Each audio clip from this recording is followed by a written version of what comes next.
Gue 29. Dan gue 27 dan kita masih single. Yeay, oke. Ya minta YouTube Kak, YouTube, Spotify gitu Iya, ya. nah sekarang nih udah bisa kalian ngeliat background kita nih, udah lebih luas kan nih layarnya. Betul. Hari ini kita akan membahas topik yang cukup ramai diresahkan oleh teman-teman nih tentang beauty privilege. Menurut lo, beauty privilege itu nyata atau enggak? Nyata banget. Sebagai orang yang sangat beauty ya, Sebagai orang yang sangat jelek maksudnya. sangat beauty lah lu sekarang. Oh, iya, Dulu lu pernah jelek kan? Kita bisa meng-compare antara kita dulu waktu kita tidak secantik sekarang. Perlu nggak kita tunjukin foto kita? Perlu, nanti Perlu kita ya? tunjukin ya. Di sebelah sini ya. Ding. Oke. Lihat kan, gue gak cantik dulu. Dulu emang gue juga ngerasa Iya. jelek. Ketika lu dulu jelek dan lu sekarang cantik gitu ya, lu merasakan nggak perbedaan gitu atau benefit lah yang dapatkan sebagai perempuan cantik gitu? Geli banget gue sebenarnya sekarang juga gue bilang gue cantik juga gue agak geli. Ya kan yang ngomong gue bukan lo. Oh, Ya ya, kan gue waktu cantik. Ya. Makasih ya. Beauty privilege. Pertama, gue sangat amat setuju dengan namanya beauty privilege. Karena gue ngalamin sendiri. Dulu pas gue SD, gue gak pernah ngerasa gue jelek. Gue tuh mulai ngerasa gue jelek itu pas SMA kayaknya. Kayaknya SD SMP tuh gue gak begitu ngerasa jelek karena Nggak ada momen lu nggak dipilih. iya gak ada momen gue gak dipilih.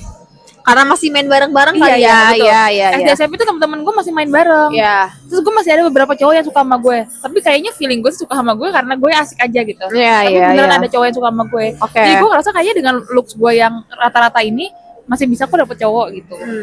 Nah pas SMA, kebetulan tuh gue masuk SMA negeri yang tipikal SMA negeri Jakarta. Kalau kalian nonton di film-film sinetron tuh kayak gitu. Jadi cewek-cewek cantiknya tuh banyak banget dan setelannya tuh sama semua. Oh iya. Baju ketat, pendek, rambut Gitu ya. rambut ikal, putih. Nah, gue pas ke SMA tuh jauh dari penampilan seperti itu. Dan ketika gue SMA tuh gue menyadari yang dipilih oleh cowok-cowok yang kita anggap keren kan pas SMA kan kayak cowok-cowok tongkrongan gitu-gitu kan. Kayak anak basket Iya, lah, nah anak dulu apa. standar cowok gue juga seperti itu.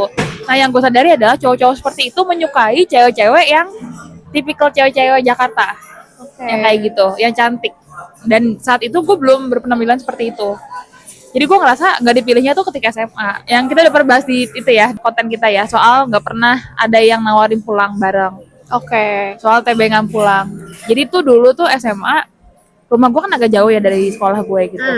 Dan kalau pulang tuh gue emang naik public transport, naik angkot dulu tuh. Dari sekolah gue sampai ke nyetop angkot tuh perlu jalan agak jauh. Kayak 1 kilo lah. Nah tiap siang tuh gue jalan kaki tuh sendiri, siang-siang bolong gitu. Nah gue jalan di pinggir jalan gitu, di sisi gue tuh banyak banget temen cowok lalu lalang yang boncengin teman-teman cewek. Jadi gue ngelihat gitu kayak teman-teman cowok gue tuh selalu menawari tebengan kepada teman-teman cewek yang cantik.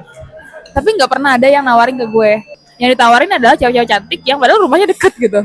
Yang sebenarnya nggak butuh-butuh banget gitu. Tapi lu pernah nyoba minta nggak? Oh, nggak pernah gue. Nggak berani ya? Nggak berani.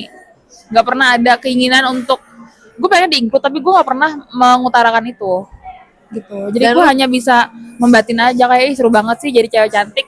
Itu pengalaman gue mengalami beauty privilege. Dulu pas gue masih ngerasa jelek juga pas gue SMA, jarang banget gue merasa diliatin cowok. Nah sekarang gue mau nanya ke lo, sekarang ketika lo udah sekarang pede gitu ya dan penampilan seperti ini, pernah nggak sih lo ngalamin lo masuk ke satu tempat terus lo ngerasa ada attention nih dari cowok-cowok ngeliatin lo gitu? Ada lah. Pernah kan? Nah SMA tuh gue nggak pernah mengalami itu. Selalu ngerasanya invincible aja lah, nggak pernah kelihatan sama cowok-cowok. Kalau gue jalan berdua atau bertiga dengan teman-teman gue cantik. Kan dulu gue ngegeng ya sama teman-teman gue dan teman-teman gue cantik-cantik gitu loh. Gue ngerasa yang selalu dapat perhatian kalau kita jalan bareng tuh adalah teman-teman gue yang cantik. Lo tuh kayak bayangan doang. Gue tuh kayak bayangan gitu. Nah itulah semakin kayak menekankan ketidakcantikan gue lah. Iya. Gitu. Meskipun ya teman-teman lo mungkin nggak merasa hal itu, tapi keberadaan lo di antara mereka yang cantik hanya menegaskan betapa cantiknya mereka dan betapa cantiknya lo tahu. Betul. Gue juga suka berpikir gini, kayaknya kalau gue temenan sama yang cantik gitu ya, itu hanya semakin menegaskan perbedaan fisik kita berdua gitu. Gue hanya akan lebih menebalkan kecantikannya dia. Tapi di saat yang sama kalau gue berteman dengan orang yang gue rasa tidak cantik, gue nggak mau ada sebuah julukan gitu ya, atau dilihat orang gerombolan orang-orang yang nggak cantik gitu loh. Jadi lu berteman sama siapa? Yang cantik. Oh. Yang gue rasa cantik ya gini, gue tidak pilih-pilih teman, tapi pada akhirnya gue tuh memang lebih sering deket sama perempuan yang gue rasa cantik. Tapi kan jadi jomplang banget, Ra. Bener, jadinya jomblo. Makanya gue selama hidup gue dari SD sampai kuliah tuh keberadaan gue tuh kayak apa ya, kayak aksesoris. Ya meskipun mereka nggak mungkin mikir itu, tapi gue melihat diri gue ya sebagai aksesoris mereka, sebagai sebuah alat yang semakin menebalkan kecantikan mereka gitu loh. Berarti lu mending seperti itu daripada dinilai gerombolan orang jelek. Lo mending jadi bayangan dari orang cantik. Gue lebih baik menjadi bayang-bayangan orang cantik karena dengan begitu gue punya potensi buat gaul dengan teman-teman populernya dibanding dengan teman-teman yang mungkin sama kayak gue.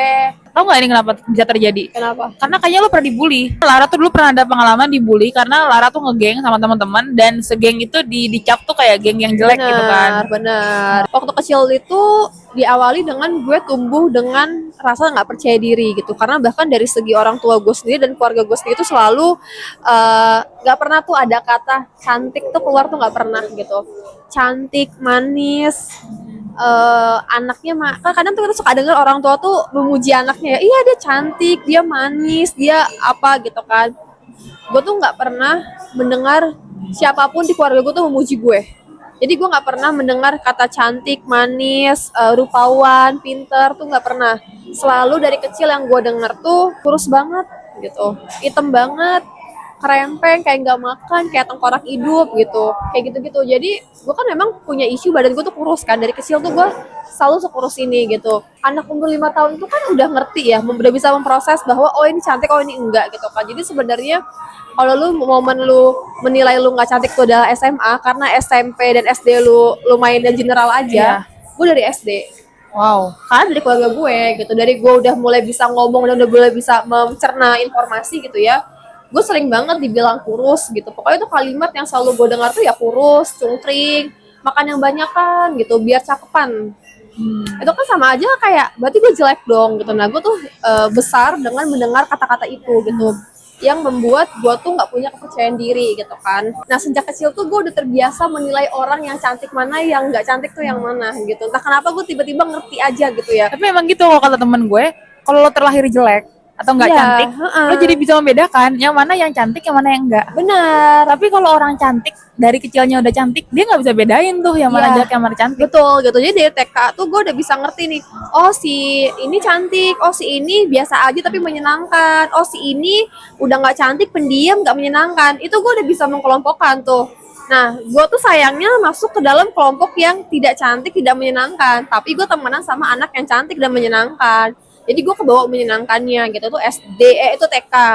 Lalu SD gitu. SD itu kan udah mulai-mulai kita punya cinta monyet gitu ya. Dan waktu zaman gue, karena gue SD negeri tuh udah sangat normal anak SD tuh pacaran waktu zaman gue gitu kan. Gue lihat gue berteman dengan teman gue yang cantik juga gitu. Gue melihat teman gue ini udah kayak 2-3 kali ganti cowok tuh SD gitu. Wow, Cinta berarti monyet 2-3 kali ganti cowok. Maksudnya kayak ya putus terus ada lagi pacarnya gitu-gitu Gila, loh. gue 27 tahun kalah sama anak SD. Iya makanya. Nah tuh gue melihat itu dan tidak ada satupun cowok yang nembak gue gitu, meskipun kayak gue udah main bareng nih sama teman-teman gue yang cowok dan gue udah suka gitu kan, tapi dia nggak nembak gue gitu, kayak tidak pernah ada momen seorang pangeran menjemput gue gitu. Tapi gue ngeliat temen gue tuh kayak ada aja yang suka sama dia, pas ulang tahun dikasih kado kayak gelang lah, gantungan kunci lah, apa gitu. Nah gue tuh hidup melihat afeksi yang temen gue berikan dan gue nggak terima itu gitu kan. Makin kecil dong kepercayaan diri gue gitu. Lalu SMP juga sama gitu, ketika gue pikir mungkin SMP kali ya gitu, gue punya kisah cinta gitu, karena kan kalau SD udah 6 tahun temenan, kayak teman-teman juga udah tahu gue siapa. Jadi oke, kita mulai kehidupan baru di SMP. Di SMP gue nggak punya cowok, malah gue dibully ya kan. Jadi fun fact teman-teman, gue tuh pernah dibully waktu SMP karena gue ya itu gitu, secara natural berteman dengan teman-teman yang kurang lebih sama kayak gue pada saat itu kayak kurang aware dengan mempercantik diri, dengan mengurus diri, dengan berpakaian yang baik tuh seperti apa. Kita kayak tipikal anak sekolah yang cuek, yang sekolah tuh ya sekolah gitu, baju tuh nggak yang ketat, nggak yang sepan gitu, jadi kayak tas gemblok, jadi kayak kurang perempuan lah gitu, kurang feminin lah gitu kan. Sampai ada momen gue dikatain, gue dijuluki gitu ya, kopacu, komputer para suku gitu kan. Itu lumayan membekas dan lumayan menyakiti hati gue gitu ya, karena terasa sangat nyata gitu kan, pembulian mereka gitu. Udah sampai akhirnya SMA masih dengan isu nggak percaya diri dan kuliah gitu. Tapi gue ngerasa kayaknya gue nggak mungkin deh terus-terusan nggak percaya diri gitu, karena nggak enak banget nggak percaya diri itu di gitu kan. Akhirnya gue mulai mempercantik diri. Gimana caranya gue harus pede gitu kan? Gue mulai mengafirmasi diri gue, membuat diri gue pede gitu kan. Nah sekarang kalau ngomongin benefit apa yang gue terima ketika gue sudah lebih percaya diri gitu ya gue nggak usah lebih cantik lah. Secara fisik gitu ya dia, gue bisa bilang gue tuh nggak cantik menurut standar orang Indonesia. Tapi gue menang di percaya dirinya gitu loh di. Jadi gue bisa bilang ini adalah confident privilege gitu. Gitu kayak orang mikir gue nggak cantik pun gue nggak masalah gitu loh di. Tapi gue melihat diri gue cantik gitu. Nah yang gue dapatkan adalah tadi kan lu cerita soal tumbangan motor ya. Gue juga punya pengalaman waktu sekolah dulu kayak nggak ada orang yang mau numpangin gue meskipun gue udah minta. Tadi kan lo bilang lo nggak mau minta, kalau gue versi gue minta itu pun juga pas minta gue dioper-oper gitu kayak lo aja gitu kan. Tapi pas sekarang gue udah lebih percaya diri, gue nggak pernah ngerasain susah lagi nyari tumpangan gitu. Kadang gue nggak usah kayak minta tolong, mereka tuh teman-teman gue udah yang kayak entar lo bareng sama gue aja gitu. Atau kalau misalnya gue udah kayak ready mau mesen Gojek, temen gue kayak ada yang ngomong ngapain lo mesen Gojek kan bareng gue aja kan Sarah gitu. Itu sih enaknya percaya diri tuh lo di gitu. Kayak gitu sih. Gue sekarang baru menyadari tahu kita sama-sama tumbuh dari yang tidak meyakini kalau mereka cantik gitu kan. Iya. Tapi kenapa lo lebih kayak gue ngerasa kayak luka beauty privilege ini lebih membekas ke lo? Kayaknya karena lo tuh udah dari kecil. Iya. Kalau gue kan baru ketika gue SMA kan. Alhamdulillahnya pas gue kecil tuh orang tua gue dan keluarga gue tuh sering bilang gue cantik. Enak banget. Enggak, tapi itu nggak masuk ke otak gue gitu loh. Jadi kayak gue ngerasa itu wajar gitu. Oh iya. Nah, gue ngerasa itu hal yang wajar pas SD sama SMP. Setelah gue pikir-pikir lagi, kayak teman-teman gue pas SD sama SMP tuh lebih respectful gitu loh. Oh iya. Nggak tahu ya, anak-anak lebih baik-baik aja. Kayak nggak menilai dari fisik aja. Mereka mau berteman sama siapapun dan nggak pernah kayak ngebully komplotan para cupu tuh nggak pernah. Oh iya. Kayak lebih beradab lah teman-teman SD Iya, sama iya, SMP gue. Pas masuk SMA itu belas negeri parah kan, kayak negeri sinetron Jaksel gitu Gue kan. negeri dari SD. Oh iya ya, oh iya bener. Pas SMA tuh gue SMA negeri yang kayak beneran di Jakarta gitu. Iya. Dan itu gue baru menyadari yang namanya dinilai dari fisik lo banget gitu. Iya. Jadi kayak gue baru ditampar kenyataan ketika gue ketemu sama orang-orang seperti itu SMA gitu. Jadi kayak oh wajar, kayak luka lo tuh lebih membekas karena lo dari kecil kan. Betul. Sebenarnya temen TK, SD, SMA gue tuh baik-baik aja gitu, well manner lah gitu. Cuman karena gue berangkat dengan ketidakpercayaan diri, gue tuh sangat sensitif melihat penolakan gitu. Padahal mereka nggak secara kasar gitu ya, nggak secara terang-terangan menolak gue, tapi sedikit gesture mereka, gue tau tuh penolakan. Dan gue sensitif itu gitu, karena dari kecil gue kayak terbiasa apa ya melihat gerakan atau gesture ini dia suka ini dia nggak suka gitu, ini omongan yang memang dia suka, ada omongan yang kepaksa gitu kan dari kecil memang gitu. Cuman dilalahnya waktu SMP gue dapat pengalaman yang nggak menyenangkan, semakin membuat gue nggak punya kepercayaan diri gitu kan. Udah lah gue berangkat dari anak yang nggak percaya diri, SMP belas dikatain kopacu, belas lagi nggak ada cowok yang deketin gue gitu, jadi ya makin parah aja gitu kan. Itu sih yang gue rasain. Iya, gitu. bener juga sih. Ternyata ada dampaknya juga ya nyengkolohin anak di swasta sama negeri ya. Gue baru nyadar anjir. Iya, gue juga Social kalau life-nya ya. Benar kayak terlalu barbar tuh anak negeri tuh. Iya ya. Benar. Setelah gue pikir-pikir lagi, iya sih SD sama SMP tuh gue SMP negeri sih, tapi negeri tuh dulu tuh kalau teman-teman tahu RSBI kayak agak semi-semi swasta gitu lah. Jadi anak-anaknya well mannered. Makanya gue merasa nyaman aja dengan diri gue karena nggak pernah ada yang menolak gitu. Pas SMA anjing ditolak gitu kan, gue jadi kayak oh inilah makanya. Perasaan lo sekarang gimana ketika lo menerima beauty privilege itu? Apakah lo senang? Apakah lo kayak kesel? Apa gimana? Satu seneng lah gila. Gue ngerasa kayak gue bisa memiliki apa yang gue mau gitu kan. Karena banyak hal-hal yang nggak bisa gue dapatkan ketika dulu waktu gue nggak percaya diri ya gitu. Oke katakanlah TK, SD, SMP kan gue masih belum ada aktivitas atau sesuatu hal yang mengharuskan gue perform gitu kan. Tapi kan kalau udah kayak SMA, kuliah, ada hal-hal yang sebenarnya bisa lu capai ketika lu bisa perform gitu kan. Mungkin kalau SMA itu kayak lu mau jadi anak OSIS, lo pengen jadi ketua dari eskul ini, itu kan mengharuskan lo lebih tampil, lebih berani, lebih percaya diri gitu kan. Nah itu banyak hal-hal yang akhirnya gue pengen, tapi nggak gue dapatkan karena gue nggak berani mencoba, karena gue nggak percaya diri gitu kan. Kuliah juga karena gue anak komunikasi dulu banyak banget tugas yang mengharuskan gue tampil di kamera gitu, kayak jadi presenter, jadi siar radio lah segala macem. Ya gue nggak bisa all out karena gue udah yang kayak malu duluan gitu kan. Nah sekarang ketika gue udah punya kepercayaan diri, gue tuh kayak ingin meraih semua hal tuh yang nggak bisa gue dapetin dulu gitu. Jadi gue senang satu, terus yang kedua gue ngerasa gue ingin mendapatkan apapun yang gue inginkan dulu gitu. Kepopuleran, tenar, gue pengen banget tenar. Makanya nih ada Before 30 itu Lara aslinya guys. Kalau kalian ketanya ya Iya. siapa yang pertama kali ngidein Before 30 Lara. Iya gitu. Ini kalau tiba-tiba Lara jadi artis tuh udah mimpinya dia itu. Iya, gue pengen banget tenar, gue pengen populer karena gue hidup melihat semua orang populer dan gue hanya dibayang-bayang gitu loh. Gimana sih ngerasanya kayak orang yang bukan siapa-siapa melihat semua orang yang siapa-siapa gitu. Kayak mereka tuh berkilau di mata gue gitu. Gue ngeliat orang yang berani public speaking, gue iri, gue pengen di panggung, tapi gue nggak berani. Makanya sekarang ketika gue udah punya kepercayaan diri, gue nggak mau nyanyiin, gue hajar semuanya gitu. Terus dari segi soal apa yang gue inginkan ya gitu kan, senang dan gue pengen mengejar apa yang gue inginkan. Cowok relation, gue melewati fase banyak banget teman-teman gue mendapatkan afeksi dari lawan jenis, dari cowok yang dia suka, dari cowok yang gue suka bahkan gitu ya. Melihat cowok yang gue suka ngasih afeksi ke temen gue sendiri kan kayak pedih banget gitu ya. Nah ketika gue udah percaya diri gitu ya, gue udah yang kayak pede gitu kan, gue nggak mau nyanyiin kesempatan gue kejar semua cowok yang gue suka gitu. Ini makanya latar belakang Lara bisa secegil ya. Iya. Buat mungkin pendengar baru dan penonton baru, mungkin mereka nggak tahu secegil apa Lara ya. Ada perbedaan signifikan antara gue dan Lara. Bukan cuma dari attachment style. Oke, gue avoidant, Lara anxious. Tapi dari approach terhadap relationship juga beda banget. Betul. Gue tuh sangat pasif, gue pemalu. Karena confidence level gue sangat rendah gitu.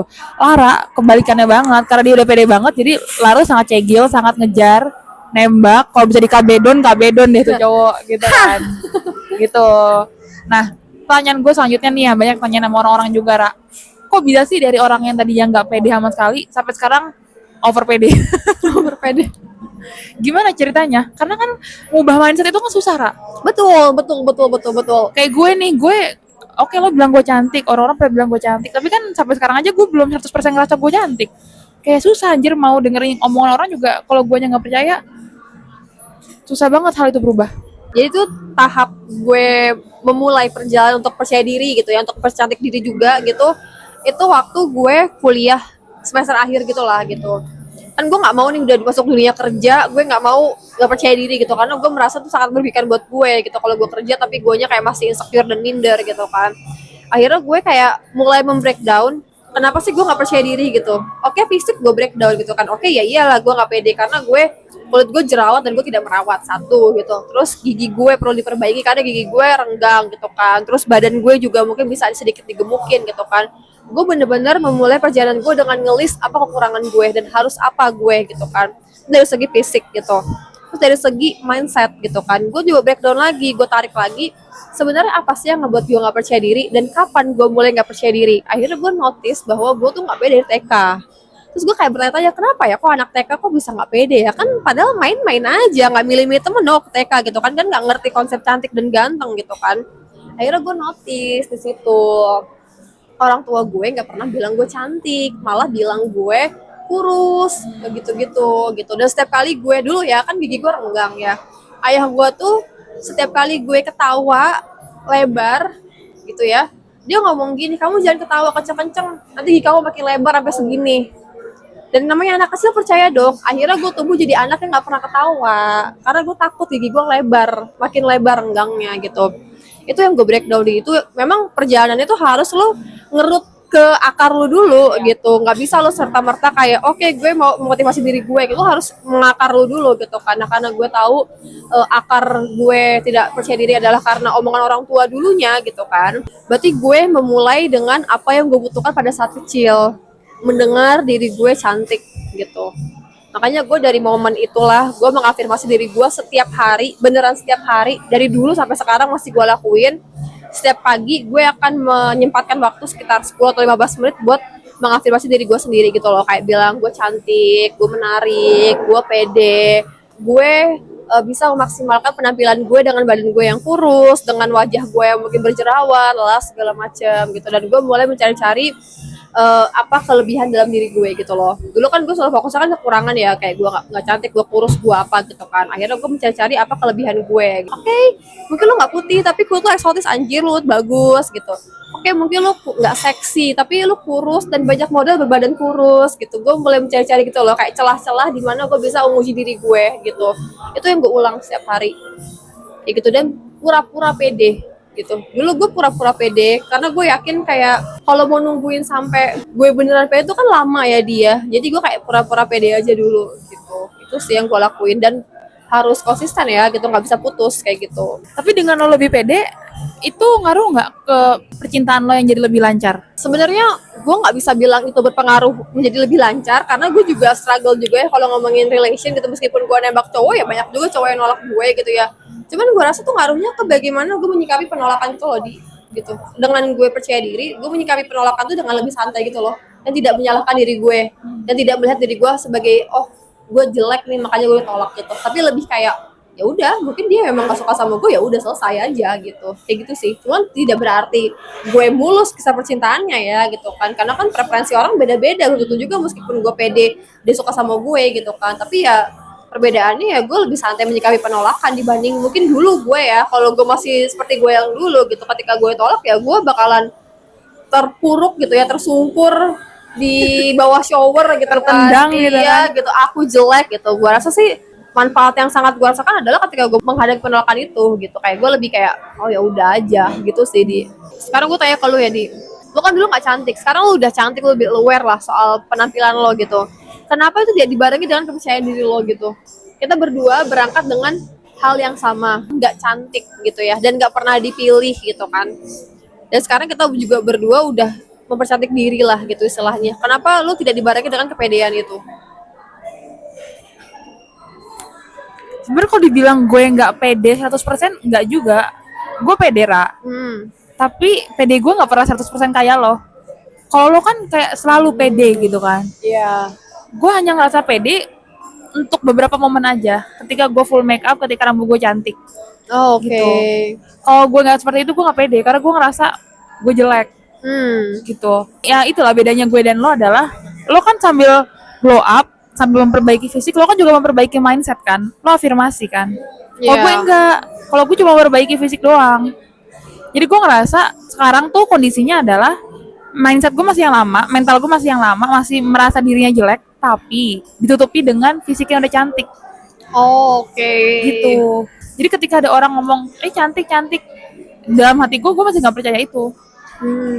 Oke, jadi intinya beauty privilege ada atau enggak? Ada banget ya. ada banget. Tapi satu hal yang pengen gue garis bawahi adalah nggak selamanya tentang beauty privilege sih.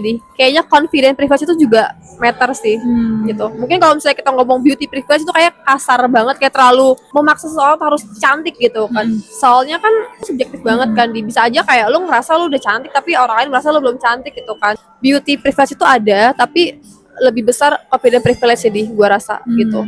Terus lo tau gak sih apa yang gue senang dari zaman sekarang ya? Apa? Sekarang ketika TikTok udah berseliweran content creator yang mengedepankan kecantikan tapi bukan kecantikan konvensional. Iya, Banyak banget tau. Betul. Beda banget. Gue tuh ngerasa sekarang kayak pop culture kita, referensi cewek cantik tuh udah sangat luas. Betul. Jika di-compare dengan ketika kita sekolah, Ra. Bagus topik nih, anjir. Iya kan? Terus pas kita sekolah, itu tuh yang tadi gue bilang ke lo, referensi cewek cantik di otak gue hanyalah cewek-cewek Jaksel. Putih, gaul, kurus, rambutnya bagus, gaul, make up. Itu doang. Gue tuh nggak punya referensi cewek-cewek cantik lainnya. Oke. Tapi sekarang ketika lo buka TikTok, kan ada cewek bergaya vintage.